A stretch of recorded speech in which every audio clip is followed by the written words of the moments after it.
All right, everybody, welcome back. Sam's Army, episode 2.214. We got a lot to talk about. We're going to start with headlines: TST, Anthony Hudson, transfer moves, and cocaine. Weekly what if, $1 million question. Premier League will be very quick this week. FA Cup final recap is about all we got. Rest of world will not be quite so quick. We got hit and quit it, MLS Minute, a rare good week for our amigos and amigas down in Mexico, and Champions Leagues talk.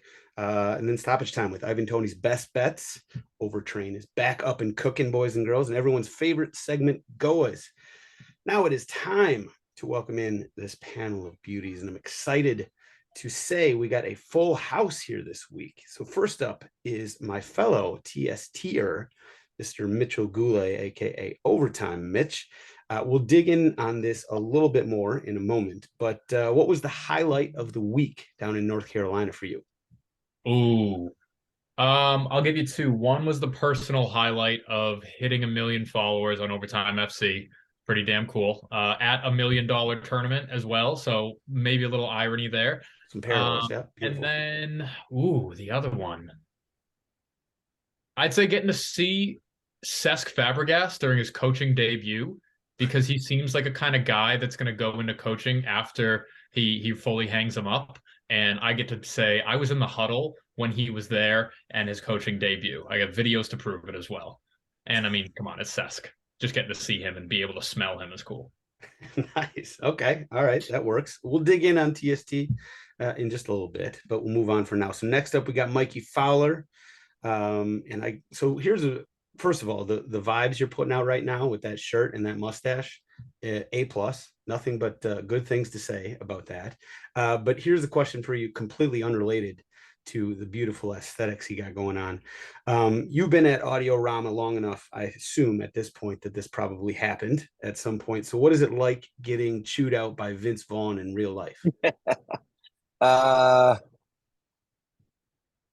it's great, and he's never done anything wrong or said anything negative before in his life. He's a great boss, and no, he can lay India. He's one of those guys. So I respond well to that. Luckily, because everyone who works with him gets it every now and then. They're creative. What do you expect? Okay, that was diplomatic. It just feels Trying here. surreal though, like to be getting yelled at by Vince Vaughn. He's a bigger dude than you think he is. He's very, very tall.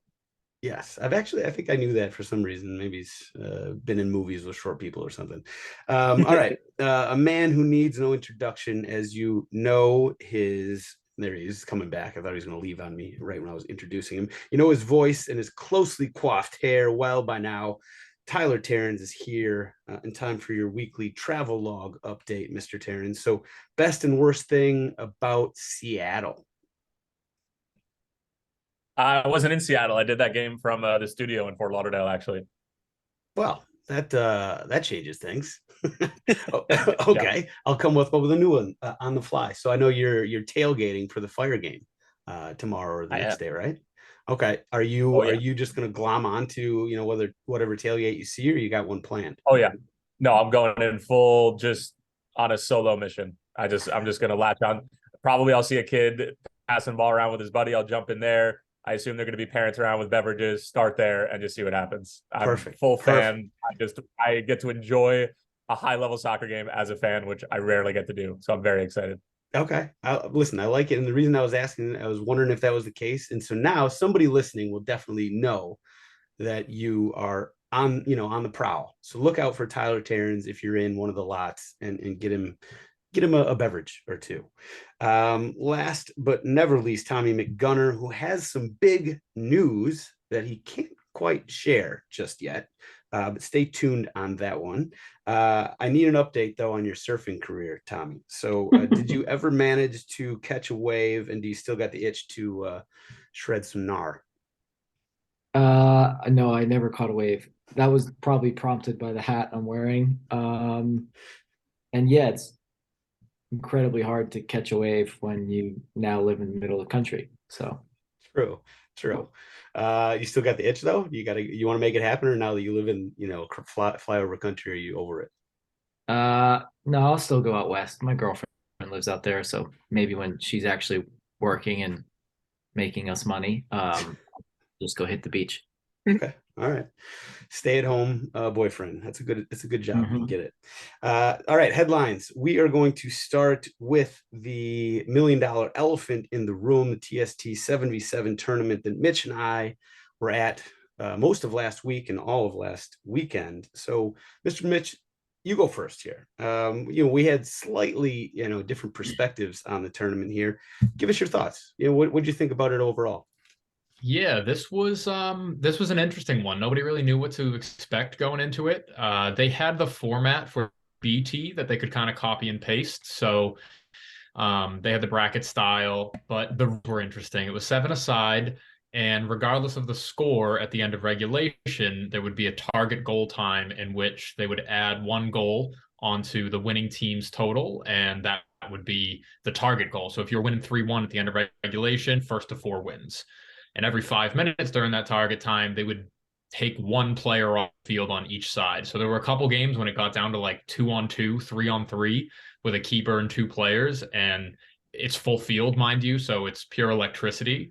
I got to see Sam in action, by the way, which was really cool. You like that one? In action was nice. Yeah, I appreciate it. Sneaky Fox FC made it further than I expected, but not further than they expected. They were kind of the hardest nosed team in that tournament. You guys were loud. I'll leave it at that. We brought the energy. We brought the swag. You did bring the energy. That's right. You brought way more than the energy. But there were some good ball players there. The team that ended up winning, Newton Pride FC, is from Connecticut. They played like a really futsal style of game that was really cool to see, that they all knew where to move off the ball. Their keeper was not afraid to come up to half field and take the ball with feet. And their last goal, it could have been an easy tap in, but he decided to backheel it to his boy. And it was a great tournament. It was a whole success for the inaugural tournament. And I think they're going to scale it the fuck up next year. Yeah. I mean, I didn't, like you, I did not know what to expect coming into this. And so from a tournament side, I was impressed. I think they did a good job. It's the first year they had the format from basketball, but it's not exactly translatable to soccer, of course. But I think they did a good job. The facilities, the fields were incredible. Yeah, those were lush. Yeah, they were very nice. The crowds were awesome. My only qualm really was that the Wi-Fi sucked.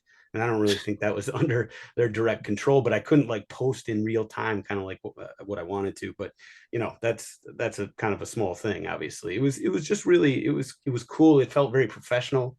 It felt very legitimate. So I thought they did a great job with it. And I know that this is something that is going to be an annual thing. That's the plan anyway. So it was a good start, maybe better than that. It was an excellent sort of start to what hopefully will become a tradition. And the format, as you mentioned, was awesome. Ending on a goal every time in this day and age, in sort of the social media viral whatever, is perfect, right? You're always going to get that moment at the end of the game. And as you saw, I was amongst the people running around catching it with my phone. Huge thank you. I got to give a couple thanks, like Mike McGee. Thank you. He's just been a great guy for as long as I known him. And so, I'm not surprised by any of this, but just this was his brainchild, Sneaky Fox FC, because Sneaky Fox is the vodka that he created and is now whatever founder, CEO, blah blah blah. And it's a fantastic vodka, by the way. Also, his whole family was there. His whole family. I mean, mother, father, sister, brother-in-law, and friends of friends. The McGee clan is huge, and they were all there, and they helped make this, just put it on. So big shout out to them. They're all warm and welcoming. Sneaky Fox FC teammates. I mean, this is a group of players that they came in not really knowing each other. A couple people had played together here or there. They played against each other here or there. Nobody, the whole group didn't know each other. They didn't have a single training session as a whole team before we played our first game. And yet, as Mitch said, I mean, the team came together. They played pretty well. We didn't have the organization of a team like that. Newtown, is it Newtown or Newton? Newtown Pride. Okay, Newtown. Same. Listen, they looked like they were an organized indoor team that knew what they were doing, knew how to sub, knew how to space the field. Like they had everything. They had little plays. Like they knew what they were doing, and they're worthy champions. So shout out to them as well.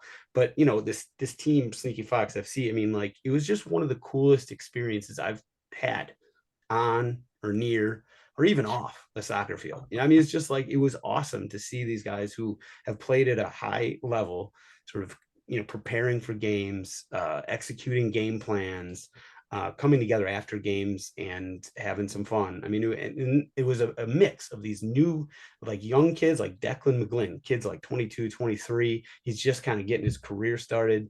And he came in, you can just tell he was there to absorb like everything.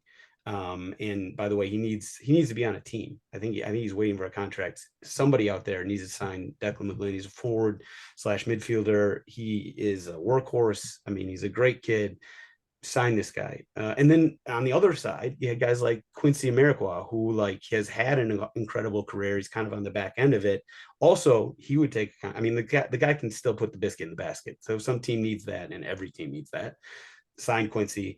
But then also guys like, Brad Evans, Chris Winger, these guys who have had incredible careers. They've retired. They probably didn't expect to ever sort of have this experience again, where you're in like a real competitive environment. And like the group chat for the Sneaky Fox FC, it's still, my phone is still going off every 5 minutes with guys, shooting each other memes and talking about the tournament and everything like that. It was just an incredible group. Like I said, Sneaky Fox FC, it wasn't a 1-year thing. It's coming back. Like this is an annual thing. We'll run it back next year. I was honored and humbled to be a part of it. Obviously, as somebody who is very competitive, it sort of was hard to just watch. But at the same time, I'm self-aware enough to know that I'm on the wrong side of 40 at this point. And even if I was, 30, I probably would have been in McGee's ear being like, get me out there, let me do something. But like at the same time, these are all pros. Like they're all like either getting paid or have gotten paid. But lastly, there was also this group of like assistant coaches, Kyle Martino, Jay DeMerit, Alan Gordon. I'm gonna forget people here. Nick Raimondo, just guys like legends of MLS, legends of American soccer that I got to just sort of hang out with and hear sort of talk about the game and get their perspective on things. It was awesome. And so just a huge thank you to the entire team for letting me cosplay being like a real soccer player for a few minutes anyway. So it was just a really cool experience. I can't wait to do it again. Also shout out to the like arena leagues like MASL and stuff. They need to use this tournament as like a straight promo advertising, because the amount of guys from that league who basically, came in and played really well in this tournament, it shows MASL and the arena leagues like and beach soccer, how important it is for American soccer and how good they are. So they really got to sort of ramp up their use of this. That was going to be my question for Sam and Mitch. If you're building a team, now that everyone's done it once, go that like arena soccer route, or kind of go for guys like Cutrone, who are just like absolute ballers, technically gifted on the 11v11 field, and then try to see if it translates to the 7v7, barring the chemistry when you bring a whole team together. Like I know that regardless of if it's 11v11 or 7v7, that obviously helps. Then 5 minutes before kickoff, you're introducing yourself to the guy you're playing next to. Right. Well, if you can get Patrick Cutrone, I suggest you do that. But overall, I think you need a balanced team. You need a keeper that can play with their feet. You need a big striker who's comfortable playing with his back to goal, because that hold-up play is like super important. There's no offsides in this league or in this tournament, so you need pacey wingers, as with anything. You need like 3 or 4 guys who are composed on the ball in the middle. But it mimics a arena style game far more than it mimics like an 11-a-side game. And while it can look like that at times where it's like really organized, overall, like you need guys that can make something happen, like little interplay in the final third and just kind of scrappy goals, and guys that are familiar with operating in real tight spaces like that. So yeah, Patrick Cutrone, if you can get him, excellent, very good. Big striker, probably need a big center back to counter those strikers that play with their back to goal. And a confident midfielder. It seems like people are running like set plays too, like almost like basketball inbounds plays. Yeah, the successful ones had set pieces. Yep. Like Newtown, they had their set pieces and plays. And Zala, who was in our group, it was AJ De La Garza's team. They had done a 2-week put some respect on Lee Wen's name too. Yeah, for sure. But they had done like a 2-week training session before coming, which you could tell that they had they had some plays and everything like that, and the organization was key. But actually, it's a good question. I was asking people, what do you think? Is it going to be like more of these arena teams, or is it like Barcelona and Real Madrid? Are they going to come in or Borussia Dortmund and West Ham and Wolves and Necaxa? Are they going to bring better players? Because you don't want to come in like Borussia Dortmund and I think West Ham and basically get smacked the way they did. That's not great for sort of the It's not a great look. They approached it like they brought names and they didn't bring players necessarily, and they brought a bunch of players and names that had not played together at all. They met each other for the first time on the first game day, and so I talked to some other clubs that will not be named who were there scouting, and they were like, yeah, we were considering sending like legends and guys that are on the back ends of their career, and internally we thought that was a really good idea. We didn't send them, and now we're really appreciative that we didn't, because it would have been a bad look. For sure. You're going to have to mix in some guys like that for name brand recognition. Yeah. But you need some young guys. But part of this is, let's be honest, part of this is for the views and for the exposure, and names move the needle. When you got Voldemort playing for West Ham, you have Noah Beck playing for Borussia Dortmund, you have West Ham legends, Carlton Cole, like those are important to the tournament as well. So it's a balance. Yeah, you got to find a mix. Yeah. I had one last shout out. It'll come up at some point, but yeah, it was just awesome. One more thing from me. The no sliding rule is stupid. We can't take away slide tackling. It's not that much of a danger when you have people on the field that know how to play. And if they're tackling dangerously, give them a card. That's what we do in football. That's how we operate. Don't take that part out of the game, because it was really ambiguous as to what was a slide tackle and what was a lunge and what was a dropping to the ground to block. Just take that out. We don't need it. Yeah, people were definitely pushing the boundaries on that one. Overall, though, honestly, great experience, great start to the competition, and Sneaky Fox FC will be back. Will be a problem. Sneaky for life. Okay, so other headlines. Anthony Hudson, the interim manager of U.S. men's national team, is out. He is, by his own volition, he is heading, it sounds like, to the Persian Gulf. I haven't heard any rumors about where exactly. He's being replaced by BJ Callahan as the new interim manager.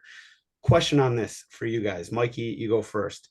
Hudson, what does this do to your, sort of thoughts on him? Is this like a shrewd move? Do you understand it? Do you accept it? Or is this basically like Benedict Arnold 2.0? Oh, I think that he saw the writing on the wall. British accent and everything. He doesn't care. He it's quit before you're fired. He's like, I'm going to control where I want to go. I want to make the headline one last time before I'm fired. Nobody gives a shit. Persian Gulf is made up. He's probably going on vacation. Who knows? But I honestly don't think that I don't think this is worth studying, or if he needs to be labeled anything for it. Honestly, doesn't matter. Really? I don't think about you at all, is basically what you're saying. Yeah, I just don't think it matters. Like, he's fine. Yeah, that's all. Tyler? You agree? It's just whatever. Water under the bridge. Thanks for a couple months. See ya. No, I mean, I think that there were a couple of things that got across the line while he was in charge. I'm not exactly sure how much he had to do with, Tillman and Balogun, but like he was there while it happened, and it didn't look totally disorganized and dysfunctional. There were moments where I thought that it just looked like a group that didn't really have any clear identity or what they wanted to play for. But yeah, just, I don't know, on to the next. The fact that this is taking so long is slightly concerning. And I would have loved to have the coach that's going to be our coach for 26 theoretically in these tournaments, because that's invaluable experience. And Greg got that experience, and I think that it paid off. My only sort of question on that, like, I agree, like, it sucks that we're basically wasting a summer of important tournaments, but if it ends up being Jesse Marsh, why not name him? because then he would have that. That's the only because clearly it might not be Jesse Marsh. Yeah, agreed, and which is fine. And I was talking to, I can't remember who it was at the tournament, but like one of the teammates, he said, "Well, would you want to come in and have your first game be in Mexico and lose that game and sort of have to deal with whatever that going forward?" I understand that, that's true, but at the same time, I mean, come on, you gotta start somewhere. I don't know, we'll see. Okay, next headline though, the Europa final. So Roma, Sevilla ended up winning on penalties, as they do. It's Europa, it's Sevilla. That's just how it works. The Roma fans were rather displeased with how things went down, to put it mildly. Anthony Hudson, who was the English referee, who was the center ref for the game, got attacked. I think it was at the airport, basically heading home, which is absolutely ridiculous. I mean, I understand passion, but you always got to know there's that line. And he was with his wife and family and stuff. It's just absolutely crazy. Here's your question for you, Tommy, though. So Jose, he handed away his runners-up medal, right? I mean, to a random fan, I think, immediately after being handed it. I've seen a lot of guys sort of take the medal off immediately, or not even put it on. But what's your thoughts? Is it just Jose being Jose? Is this sort of shitting on the competition? What are your thoughts on him handing away the medal? Well, first, I think it's standard procedure to take it off. Yeah. After second, like an unwritten rule. I mean, I don't have an issue with it when you've won that much. It's less of a piss take on the tournament, because if you saw him last year when they won the Conference League, he was going absolute nuts. So it's not like he's saying the tournament's below him. I think this guy just loves winning this much. And I actually think, I don't think he loves winning that much. I think he hates losing. Yeah. Yeah. I also didn't think the ref was that bad. You watched that game, Tommy? Yeah, parts of it. I get they're only really worried about the handball, which, okay, yeah, I could see it, but when has a ref not made a mistake? Yeah. Listen, soccer is a subjective sport. It's a tough refereeing. Soccer is tough. Yeah, fans went too far, obviously, on that one. Anything else on that? No, we'll move on. So Spartak Moscow's Quincy Promes, I don't know if you saw this last week, but he got charged in the Netherlands. He is an ex-Ajax player from the Netherlands who's playing in Russia at this point. He got charged in the Netherlands with importing 1,300 kilos of cocaine, or at least trying to, into the Netherlands. I guess go big or go home. That's just insane to me. I don't really have anything else to say on that, just other than the headline and that was just so caught my eye. 1,300 kilos. Okay. All righty. Early transfer roundup. So Messi, number one, is not going back to PSG. I think there's been some smoke signals on that for a while. And Big Ben's, Karim Benzema, is leaving Real Madrid and heading to Saudi Arabia. You see that number? No, what is it? 3 years, 643 million. Crazy. Jesus Christ. His Instagram is going to be off the chain. Unbelievable. He should triple the output. Oh my God. 600. 3 years, 643. Yeah. 643. And it's with Al Ittihad? Yeah. Al Ittihad. Boys, we got to find some oil. Seriously. We got to figure out how to get our hands on some oil. The chances are one of the five of us growing up in our backyard, there was oil down there somewhere. And yeah, we fucked up. Anybody here from Texas? No, I don't think there's any Texans here. It doesn't matter. There's oil everywhere. Okay. Everywhere. All right. No, but this is I think the first of a few moves this summer. I think this is going to be a very busy summer. To Saudi Arabia, or just big to Saudi Arabia? You see numbers like that for a 35-year-old. I asked the question relating it back to the U.S. men's national team. How much do you think Anthony Hudson is getting? Oh, because he can't turn that down. Nobody can. He's not getting 643 million. He's getting significantly more than he'd be getting here. That's all we're saying. Well, okay, but let me pose this question. Okay, and I was having this conversation with somebody the other day. US, and you potentially win one of these two tournaments. Okay, as the interim. you can set yourself up for longevity for 10, 15 years down the line. You go into a job in the Persian Gulf right now and you get your big payout, but like how much respect do you actually have when you come back and you want a job in a league that actually matters and that actually requires a little bit of brain power? Not much, because if you look at Anthony Hudson's track record before he was with the men's national team, which he didn't do anything with us other than he did he did a passable job of recruitment. His record with the Rapids was terrible. I mean, he had a terrible track record with them. So I guess it depends on. This is what I'm saying. I'm like, that's my whole point. Is like, yeah, sick. If it's 20 or 25 million for like 2 or 3 years, that's awesome. But like, there's no way he could get. He doesn't have the name recognition. He doesn't have the track record. Why would any coach or team give him that? It's the same reason why like Live Golf being paid out the ass. Like they don't care. True. That's true. Sam, I got to be honest with you. If a guy like Yannick Carrasco can do that, get his paycheck, come back before he's 28, why the fuck can't a manager do that? You're going to diminish more as a player and they get more chances than a manager coming back and doing it. Plus, they can coach forever. It's like guys are going to do this for 2-3 years and then come back, and we're going to very much normalize it. So, I mean, at the same point, how many managers have gone from MLS to Europe when you're probably saying that there's probably as many going from Persian Gulf, or if you just want to call it Saudi Arabia or Qatar, to Europe? Yeah. Get ready. This summer's going to be, the numbers are going to be laughable. Well, so do you think Messi will end up there? No, I think Messi goes to Barcelona, but I think that there's a lot more names. He's already meeting with Joan Laporta. It's like already happening right now. It's complicated though, because they are broke. I mean, so it is complicated, but they're meeting. You want to know how broke they are? A day after their season ended, they had to fly to Japan to play friendlies. A day. I'm shocked they didn't send a team to TST, to be honest with you. They could probably. Yeah, they might as well. They're going to have to next year. They probably use that cash. All right, last headline. So this one I'm conflicted on, and I'd like to hear especially Tyler's thoughts on this one. So a Manchester United fan was arrested, I believe it was at the FA Cup final, for wearing a jersey where the name should be, the nameplate said "not enough," and then the number was 97. So not enough, 97. He was arrested because people basically took that as meaning that not enough people died at Hillsborough, which I think 97 people died at. Mm-hmm. The other side to that is that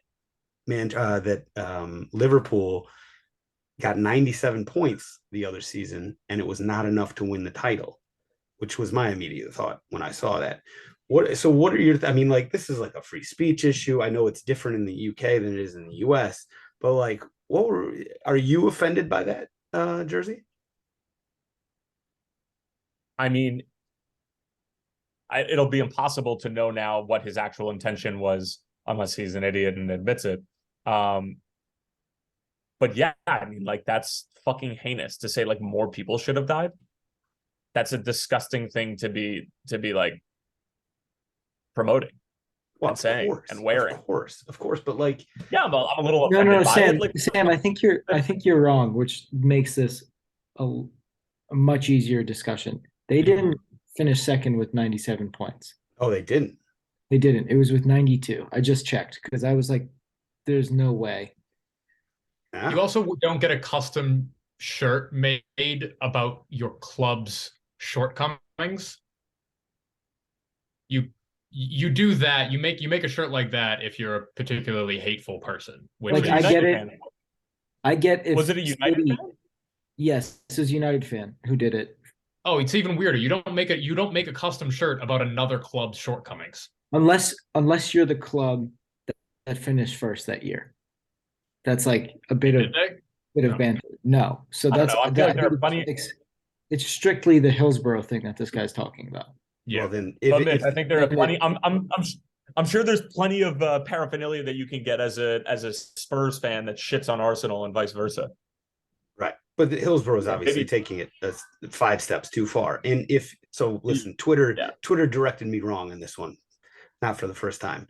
But if 92 points was what Liverpool had when they didn't win the title, and this was strictly about Hillsborough, then yeah, it's disgusting and what a fucking idiot. So I guess that makes it really easy. Okay, we'll move on. So weekly what if. This one hits a little too close to home, but you know what, Tommy? I'm going to go with it anyway. So hypothetically, if you could be the best player on the worst team or the worst player on the best / top 3 team in a 77 $1 million tournament, which one would it be, Tommy McGunner? I'm going with just vibes. I would totally go for this hypothetical situation where I go with the top 3 and not play, just because that bus ride looked pretty damn awesome. So just for the bus ride to and from, I mean, get four more cool bus rides instead of just the group stage. Yeah, the party bus was awesome. And yes, the vibes were, even after we lost, the vibes were still immaculate. So yes, I think you're right on that one. Mitch, what do you think? I think you conveniently worded that as top 3 and not top 4. Sam's team lost in the semifinal and there was no third place game. So we're going to call it a top 4 team. We lost to the eventual champion, so therefore we automatically get top. That's 3. not how that works. That's how that works in my brain. Okay, top 3.5 teams. I'm going to agree. I think I'd rather be the worst player on a top 3.5 team than the best player on an average team. There was the standard there ended up being pretty good. During the group stages, I was like, even with half a knee and a half, I can hang with these guys. And then watching the final, I was like, ooh, nope, I have no business being on that field. So yeah, I'm gonna agree with Tommy. Yeah, listen, there were some games where I was like, okay, I mean, I listen, Mike McGee, you can throw me out there, I can hang with this. And then we got to like the knockouts, especially against that Newtown team. I was like, nah, I'm good where I'm at right now. I'm good. Tyler, which one are you going with? I don't know. I have an issue. I have such a big ego, but I also at the same time love to win. So like I would want to be on the field, ball out, have the respect of everybody around me. But at the same time, like being on the worst team fucking sucks. Nobody likes to be on the worst team. But I honestly would probably, my ego's too big. I would need to be the best player on the worst team. Yeah. I hear you. It was, listen, as somebody who was just standing there watching it, like, you know, I'm competitive. I try and hide my ego as much as I possibly can, but like, you know, if you were competitive and you played soccer at a semi-decent level, you know, at some point in your previous career or life, you want to be respected for your soccer skills and not just dropping danglies on somebody in like a, you know, Instagram format. So it hurt me a little bit to not be out there and play, but you know, whatever. It was, as Tommy said, like the vibes were so cool, and to like, you know, hang out with these guys, like, you know, legends of American soccer, where it was incredible. Mikey, last one. You got to be able to play out there, my friend. If there's no third place game, then I don't know how you could possibly go down to Kansas City. I don't know how you can live with yourself. No, I'm kidding. It looked like a lot of fun. Party bus to the game was an odd choice, though. Did anybody have any drinks? Be honest. No, not on the way to the games. Even you know, assistant coaches who knew they weren't playing. No drinking before games. It was only after. It was a team dynamic, you know. I mean, and to be fair, the players who were playing were not drinking even after games. These guys were taking it seriously. It was cool to see. All right, EPL time. Premier League. This is going to be a short one, shortest one of the year, because there's no games. We just had the FA Cup final where Manchester City outlasted Manchester United, and they are 2 steps along the path to the treble now. Let's go with you, Mikey. What are your thoughts on the game? Did any surprises? You know, what just sort of the giving of the handball was the most blatant FA trying to make an interesting move I've ever seen in my entire life. Never in a million years has that happened. No, I mean, I woke up that morning completely conflicted about whether I wanted to see City fail hilariously or whether I wanted to see United succeed. And eventually I slapped myself in the face and realized that I wanted City to win by 6. I really, really, really didn't want ETH to get a stupid trophy this year so they could claim it's an R10 a year or whatever the fuck they want to do. I hated that. So I'm fine to see it. Plus, you know, Rodri looked a little a little worn down. I think that game did do a little bit of an impact for this upcoming weekend. I think it makes it a little more interesting. Perfect result would have been extra time for City to win because that diminishes the chances against Inter. But the best outcome for this season is United going trophyless and Inter winning that Champions League final. So we're halfway there. Okay, fair. Any other thoughts from the peanut gallery? Yeah, I got something to say. That's weird. That was embarrassing from United. I think that they bent the knee. I don't think that that's all that they bent. And I just wanted to watch. I just wanted to watch a competitive game. And you know something? But at the same time, I'm just sort of like, yes, like City need to win this treble, and we just need to get it out of the way. We get it. Like, this is one of the best teams ever to play the game. Win your 3 trophies, let Pep go. This is getting old, though. Like, I need something different to happen other than City bullying everyone every year. And the only way that's going to happen is if Pep leaves, and the only is if he wins everything. So win your treble, get the fuck on with your lives, and let's have a little bit of variability in our lives back again in England. Okay, I'm done with it. But like, we get it. You don't even need to win all the finals you play in for you to have a down year the next year, like Liverpool. So Sick, dude. I think, yeah. No, I'm totally with you that I actually want City to win the treble. One, because they've played so many games, and great, they actually probably deserve it over the last 5 or 6 years to have a year like this. And then it's going to be downhill. That's my goal and ambition. And then you'll get some in the Prem next year. And I don't think the Prem's been this strong ever. Agree with that.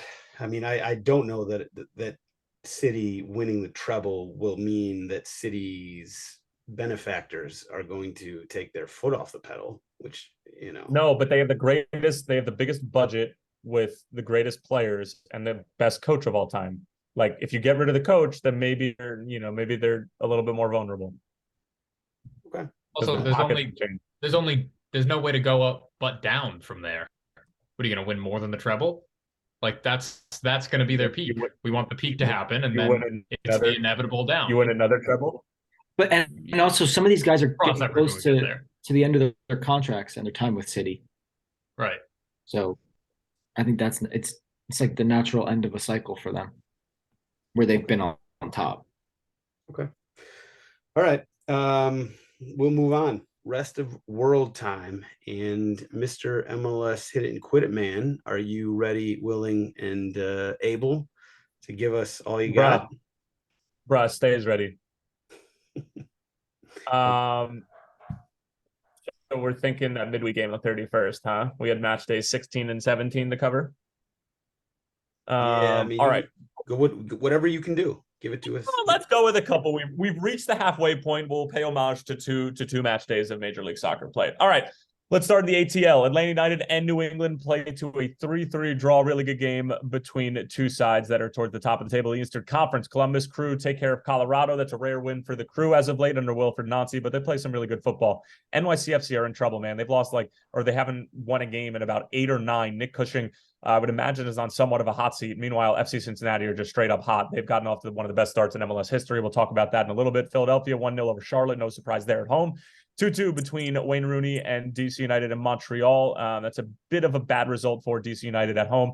Toronto and Chicago stinker. I was there north of the border. Toronto, super cool city, but the game was not all that cool. And that sort of new coach, new vape bump from Bernadeschi and Insigne sort of ended there. In Chicago were lackluster. 0-0 is the final score. Inter Miami at home against Red Bulls. I mean, you guys already know Phil Neville out at this point. Rebels with a 1-0 win despite getting a late red card. Austin FC at home against Minnesota. They were hurting for a win, and they got one. 2-1 is the final score. At Real Salt Lake, LA Galaxy pull off a 3-2 win. They also have been struggling for some results after the dismissal of President and GM Chris Klein. Sporting Kansas City at home, 2-1 winners against Jesus Ferreira in Dallas, as Sporting are starting to bounce back after a horrid start. Vancouver, 6-2 at home at BC Place north of the border for the Whitecaps. Big time win over a Houston Dynamo team that's in the quarterfinals against the Chicago Fire. In the Open Cup, Seattle Sounders at home against San Jose. They XG'd them almost 3-1, outpossessed them close to 70%, but still ended up losing 1-0 at home. as the Seattle Sounders, for the first time ever, dropped 3 home games in the same month in their existence in MLS. NYCFC, another bad result at home. Brian Gray sent off in the first half. They hold on for a 0-0 draw, but they still haven't won a game basically since there was snow on the ground. Seattle Sounders at home against Portland. I called that game. It was just an absolute snooze fest. One of the worst played games in Major League Soccer so far. In my humble opinion, 0-0 is the final score. Inter Miami at home against DC. They lose yet again. A big win for Christian Benteke and company. Columbus at home against Charlotte. They get 2 wins in a row. Don't look now. Wilfred Nancy's side are hot. Charlotte FC, not exactly. Red Bulls at home against Orlando City. Tough look for Troy Lesesne and company. 3-0 is the final score in favor of Oscar Pareja and the Lions. Philadelphia at home against Montreal. Take care of business. Another big win for Jim Curtin's crew, who are just putting to bed all of the CONCACAF Champions League hangover shit. And then Cincinnati at home against the Chicago side that basically was rotated to the max in anticipation of this U.S. Open Cup game. They held on for dear life and as long as they could, but Lucho Acosta too much to handle. 1-0 is the final score. They get a goal in the final 10 minutes, and the fire fall yet again. Austin FC at home against Real Salt Lake. Salt Lake pick up a 2-1 win in the home of Josh Wolf. Minnesota and Toronto. This game was in Minnesota at Allianz. 1-1 is the final score. I guess it's a good point for Bob Bradley and TFC on the road.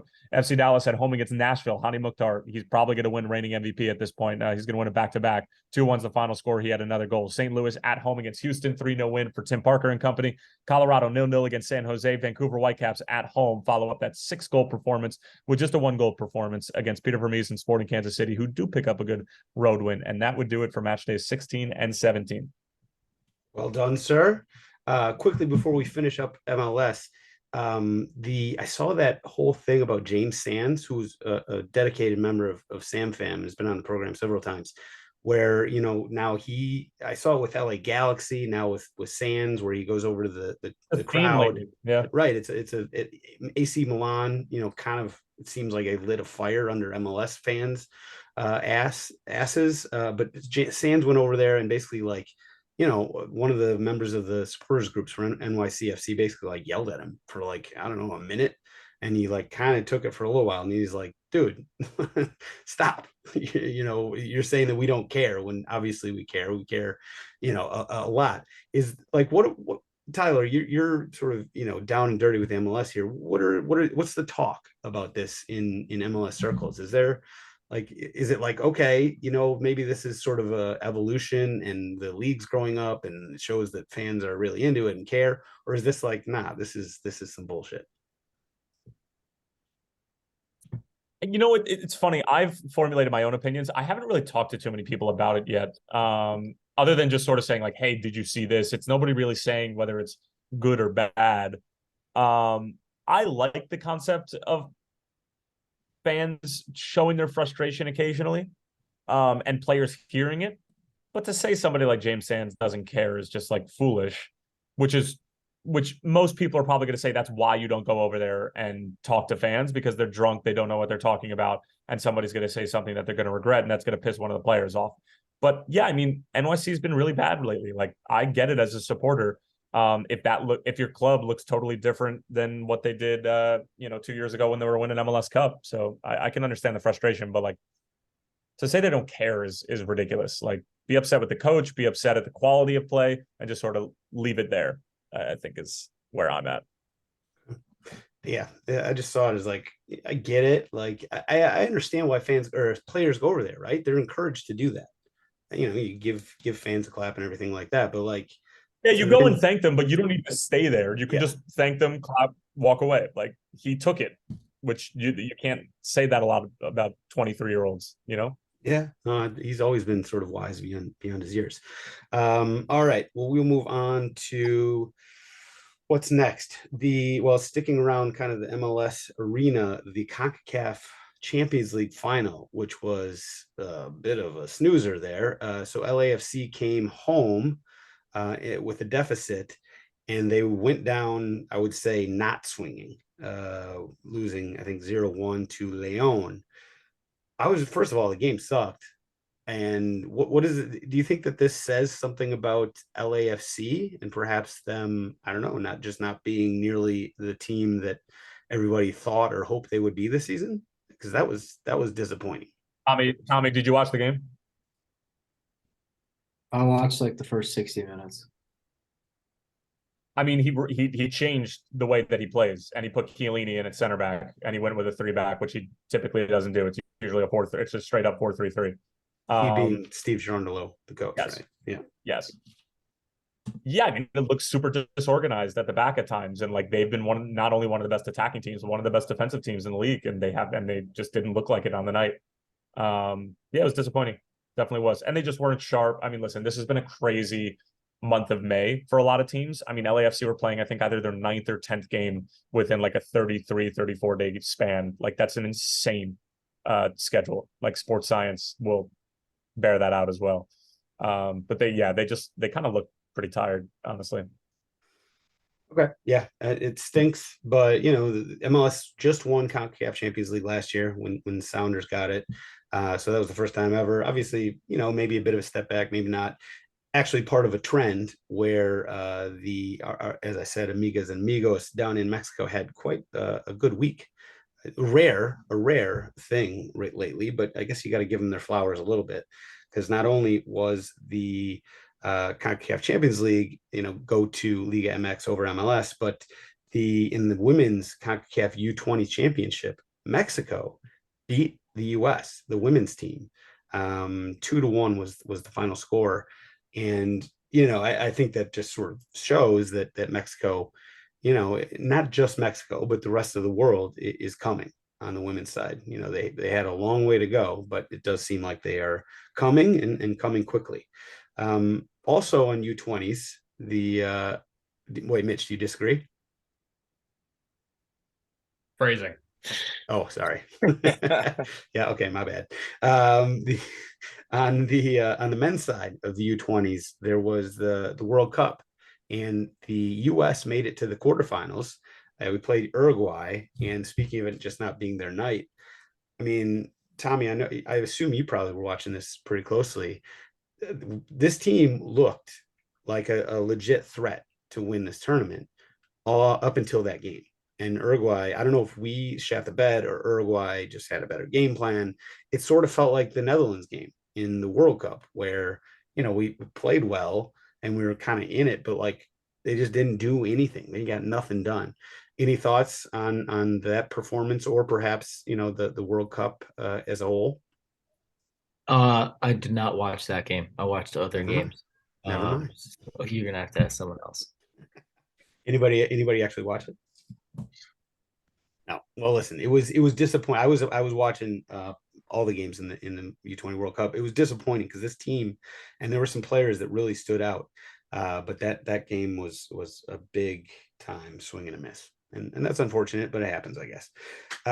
Before shifting overseas, US Open Cup. We are back at it this week. As teased earlier, Tyler will be at one of the quarterfinals here in Chicago when the Fire host Houston Dynamo. That's on Tuesday. The other Tuesday night game is Cincinnati hosting Pittsburgh Riverhounds in one of two games involving Cinderellas from USL Championship. The other one being on Wednesday when Birmingham Legion actually host Inter Miami. And then the last one again on Wednesday is Real Salt Lake hosting LA Galaxy. We've talked about this competition over and over and over. It stinks that the broadcasting rights or whatever the heck is going on with that has been, in my mind, granted, is pea-sized. So, take that with a grain of salt, but it's just not, it's not clear where you can go watch the game or how easy it'll be to do. And so I really hope they sort that out, because this competition, and the other thing, two qualms with it. Number one is the broadcasting rights thing. Number two, they have to put way more money on this. Like, the winner has to get way more money so MLS teams take it more seriously. But that being said, I'm looking forward to the quarterfinals, and hopefully one, if not both, of the Cinderellas stay alive and move forward, because we always like to see that here in the US. Any other comments on US Open Cup? Okie dokie. We will move on to across the pond. So there were some crazy final day finishes in Europe this past weekend. I'll start with Belgium, which I've been watching for a couple reasons. Number one, there are 1 million goals scored in the Juniper Belgian League or whatever. Like, there are so many. It's kind of like Netherlands. There's so many goals scored, and as a committed, some might even say obsessed, over train better. I'm loving the Juniper Belgian League, and shout out to Sammy Vines and also Toby Alderweireld, because they are champions in one of the craziest finishes you'll ever see. So like over the course of like 5 minutes, 3 different teams were in position to win the title on the final day, which is crazy. So first, Union Saint Gilloise was in position to win it, because I think they were winning their game against, was it Genk? Let's see. No, Club Brugge. They're winning their game against Club Brugge. They came back and scored 3 goals in about 10 minutes, including 2 in stoppage time. So that then basically handed the trophy over to Genk, who, by the way, Mark McKenzie is on Genk. And in the 89th minute, so Genk were looking like they were about to become champions. Nope. Antwerp came through with 2 stoppage time goals of their own. This is Royal Antwerp, including, well, I guess it was Toby Alderweireld that it wasn't winners. Genk was up 2-0. Royal Antwerp came back and scored 2 stoppage time. Oh no, just 1. Sorry, just 1 goal in stoppage time. Toby Alderweireld got the stoppage time equalizer, which then took the trophy into Royal Antwerp's hands. And it was just like over a course of like 5 or 8 minutes, changing hands not just like United and Man City a few years ago, where it sort of went back and forth. It went in between among 3 different teams in a matter of minutes, which was just incredible to see. But shout out to Sammy Vines, Sam Fam, and his title in the Belgian league. Now I'm going to send it over to Mikey, because listen, he knows all that's going on over in France and Spain and all these. And I know that France was the crazy thing about the French league was that all the fans basically, like, in team that was getting relegated, just decided to, rush the pitch and say, fuck this. But the La Liga final was obviously crazy. So Mikey, take it over. What happened? Yeah, nothing crazy going on in the first division in France. I think there was a bunch of Messi booed off in his final game. Luis Sapenda's last game for Lens before going to Leipzig. All the basic shit. In League 2 for France, the Bordeaux match. Oh, that's what I was thinking. League 2, yeah. Was canceled via a pitch invader, very much hurting a fan. So that was not the best story going on in the world. Hurting a player. Yeah, sorry. Which was weird. By the way, did you see the replay of that? How did he get a concussion in that play? I don't understand. Yeah, I'm not really positive, and I don't want to advocate for the fan or say that there's anything more dramatic going on. But yeah, that's the La Liga relegation battle was what was really interesting. I think a lot of players and names that you wouldn't have expected to be down there. You're checking scores and results, and all of a sudden, everyone from Celta Vigo all the way from Celta Vigo to Espanyol were getting relegated at one point. 13th place finished 3 points above the drop, and Valladolid goes down. Kyle Aaron, our Canadian overlord, gets relegated with Valladolid. So good team, Plata. They were fun to watch all year. I think Almeria was probably deserving to go down. Cadiz was not great, but Valladolid go down. France and Spain kind of ended quietly. Italy kind of ended quietly. Vlahovic wants out. I don't know. Just a boring last weekend aside from the La Liga relegation battles. That's what happens when every league's decided 3 weeks ahead. Yeah, that stinks. The Bundesliga playoff just happened today. The second leg of Stuttgart and Hamburg kind of ended with a little bit of a whimper. As Hamburg was coming home down 0-3 to Stuttgart, and they got the first goal, and it looked like, okay, this might be interesting. And no, the second half was all Stuttgart. They dominated, and they retain their position in the Bundesliga, and that stinks for Hamburg, because this is the second year in a row where they've been in that 3rd place in Bundesliga 2 versus 17th place or 16th place. And I think 16th place in Bundesliga, and they've lost both. So that's a huge club. To another year in Bundesliga 2 is definitely not what they were looking for. Women's Champions League was wild. So this is it was Barcelona and Wolfsburg. Barcelona is the team that, hadn't lost in, 18 years. It felt like for a little while there. They were down 2-0 at halftime to Wolfsburg, and then came back with 3 second-half goals to win the Champions League yet again. So shout out to Barcelona. They are an absolute wagon. Finally, lastly, in stoppage time. We got the Champions League final to discuss here. Inter versus Manchester City. I guess we sort of teased this earlier. I mean, I just think Manchester City is going to smack the shit out of them. I feel like I was the only one that said that last week. Everybody else still think Inter is going to, keep this close? When you say smack the shit out of them, are you saying it's going to be 3-0? Or I'm thinking like 3-0. Really? Yeah. Inter's going to put up a fight. You could put up a fight and still get beat 3-0 by Man City.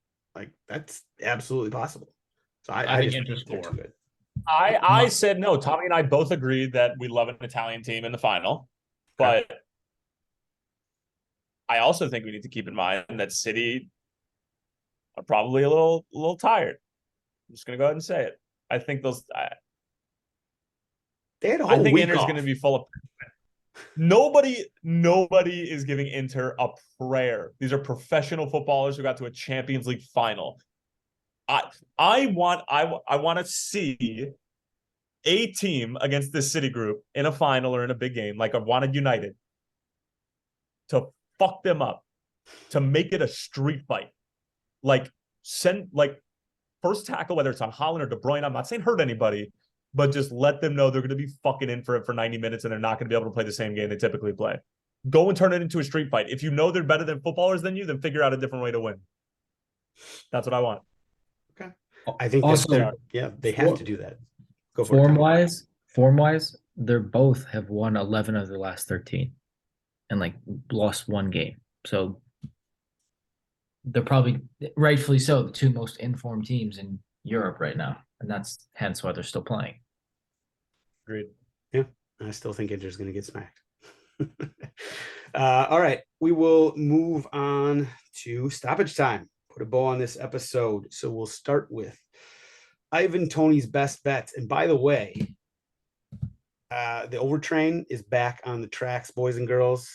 I said the A-League final was going to be my, game of the week, and they came through in a big way.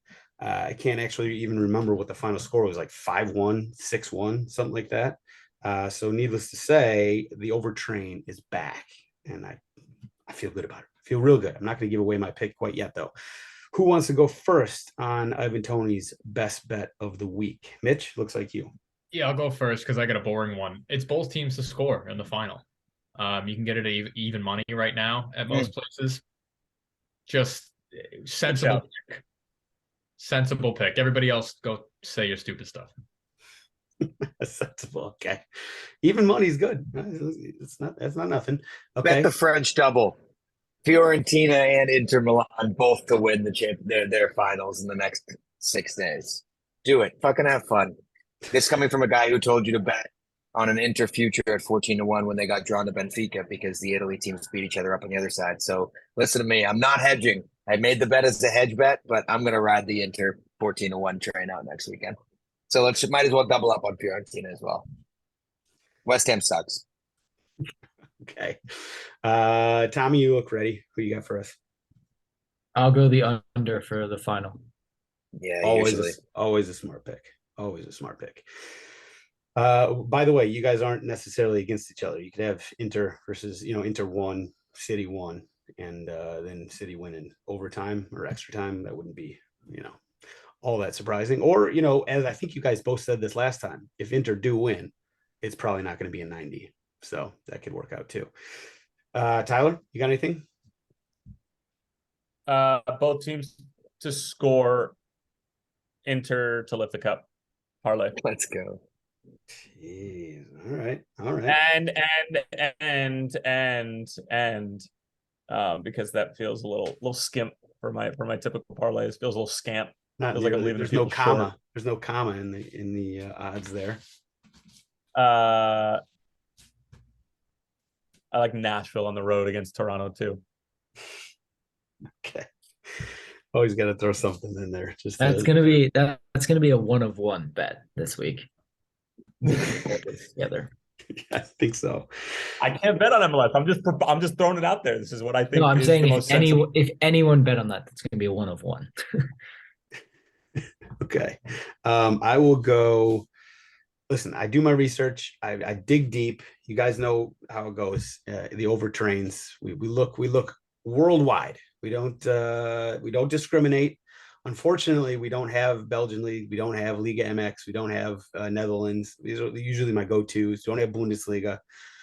So we're going to Japan.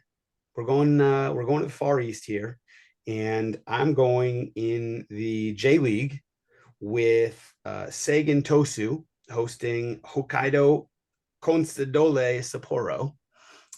Say that 5 times fast. I'm going number 1, the over, and number 2, both teams to score. Put those together, and that's just absolute. I'm not getting greedy. I'm not going to give you 17 different overs. I could do that. I'm going to stick with 1, 2 bets on it. It will pay for your Friday night drinks. There we go. All right. Last, never least, time for everybody's favorite segment. Go is time. Who's ready? Oh, I'm ready. You're always ready. All right. Give My us what My Goa is Mikel Arteta. 4D chess. Okay. Aaron Ramsdale announces that his wife is giving birth. Gabrielle Magalhaes already had a kid. He's locking these families into the city of London and making it so that their kids are forever raised in the same place. They know stability breeds culture, and he's having these players have children in London while they're young and in the city. So I think this is a generational move, and he's keeping guys locked to London. So Mikel Arteta, genius. He's having them literally breed culture. That's right. it includes Matt Turner. They're all having babies. Yeah, Matt Turner being taught. I think he's about to have a second at some point before too long. Okay, next up on the Goas here, Mitch. You look ready, willing, able. Yeah, you took mine earlier with Toby Alderweireld because he went back to his hometown club and did that for them in pretty dramatic fashion. That was their first title since 1957, which is when Sam was born, which is pretty fucking crazy. My other Goa is just kind of more of a concept. I don't like debuting the next season's kits at the end of this current season. Before the season is even over. What are we doing? Why are we trying to eagerly get out in front of that? You're not beating anybody with your own kit release. Nobody is going to release your kit before you do. So just keep it till next season. That's like having like Christmas decorations up in October. What's the rush? Relax. Let's take a deep breath, guys. It's more of a concept than a person. But actually, you know what? I'll give you a positive Goa. TST fans. I did not expect that much of a turnout. There were people there on a Thursday morning to pop out and watch footy of players that they probably didn't know, teams that they didn't know, a style that was unestablished, and it was awesome because of those fans. That they made the atmosphere, they brought the energy. It was a fun tournament, fun event. Can't wait to go back next year. Yes, well done. I second that 100%. It was awesome to see. I think a lot of people were there for, teams they sorted, like Wrexham definitely brought a bunch of people there, and, the name brand of certain clubs, but teams like Sneaky Fox, like they ended up bringing a bunch of guys that people know, right? Like Nick Raimondo, Jay Demerit, Sam's Army, Mike McGee. By the way, I forgot to mention Alan Gordon, who was an absolute legend, hilarious guy, and was with us on all the festivities.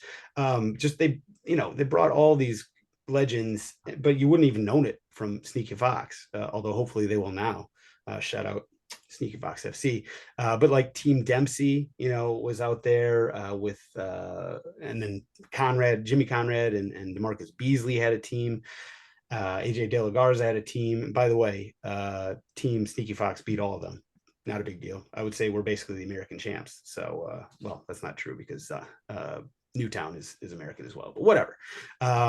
So yes, great shout on the fans. It really was cool. It really was cool to see all the people out there. And there were so many kids as well, which was it was awesome. It's just cool. Next up, Tyler, you want to go with your Goa? Yeah, I'm this is gonna make me sound like a company man right now.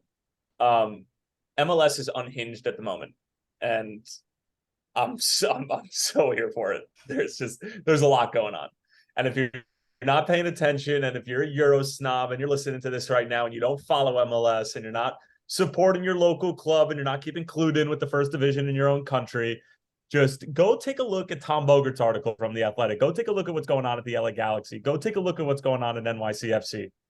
There's a lot of just juicy drama going on right now. FC Cincinnati, who was the worst team in the league for the first 3 years they even existed, are now literally are off to the best start in Major League Soccer history. There are so many storylines and so many reasons to get involved in this league emotionally and just from pure entertainment standpoint. And if not already, shame on you. And I know MLS isn't purposely trying to do this right now, and it doesn't make them an intentional Goa. They're just simply a Goa by vibes, in my opinion. But yeah. Fair. That's what I got fair. going. And, you didn't even mention Toronto, who's in kind of similar situation with LA. Also, sort of on the Cincinnati side, on the positive, St. Louis. I mean, they're legitimately good. First year out of the gate, they set records on wins and points and whatever. Phil Neville fired in Miami. Yep. There's a lot going on. Right. And right now, I mean, I get it. You've got your EPL, you got your Spanish league, you got your Italian, German, whatever. They're all done. So now take a deep breath and, dip your toe in the MLS and ideally USL waters and start to get into it, because it is a lot of fun.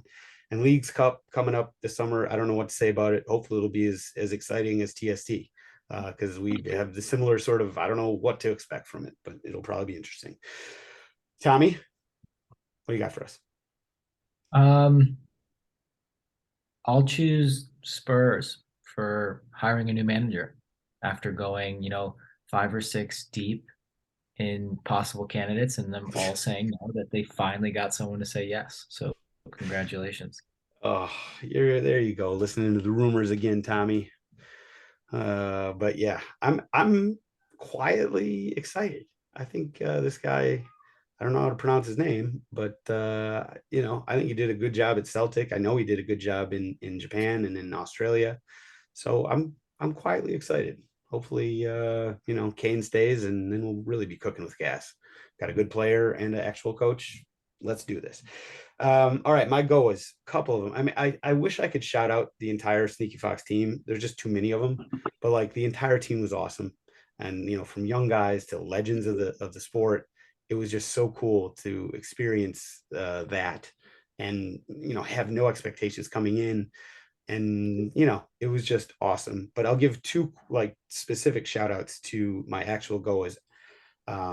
Nick Pereira, who's this guy who was he plays beach soccer, he plays MASL.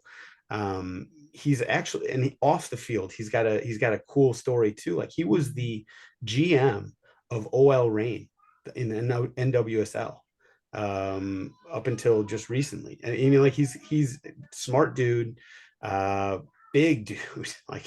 You don't see guys as big as him have feet as quick as his very often. And he was the perfect kind of 9 to have for this tournament. He could play with his back to goal. He was very comfortable from his beach soccer days. He was a great player. He deservedly got in the best 7 or whatever the hell they were saying. And he very much deserved it. So Nick Pereira is one, and also Chris Toth. So this was allegedly a goalkeeper. He's not a goalkeeper. He's a field player. He's an athlete, and he's got great hands. So he's just playing goal for his whole career. But this guy, he was honestly, he was the best goalie in the tournament, I think. Unbiased opinion, of course. But I think he actually may have got his bell rung a couple times in the game against Conrad and Beasley. Stayed in the game because Nick Raimondo, we had 2 goalies coming in, but Raimondo tweaked something in his calf. So Toth was our only keeper.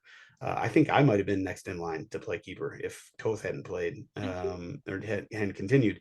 And he came up big, not only in net, but he came out and scored a game winner in our first game against Zala, who was the team so not only did we beat him in the group stage, but they made it to the semifinals.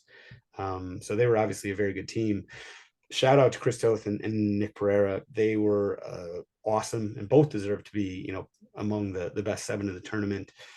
And honestly, the rest of the team. I wish I could name check them all, because this entire team was awesome. And it was weird because I'm not somebody who exaggerates. I tend to downplay the importance, downplay how cool things are.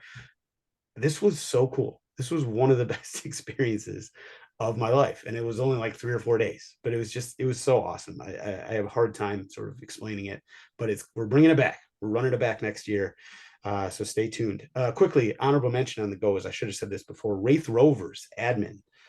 They got themselves a Samboa award, the 5th ever Samboa, which is Sam's Army Meritorious Bants from Official Accounts award. They got it for posting a Instagram post that just said in the caption, "Dick extension."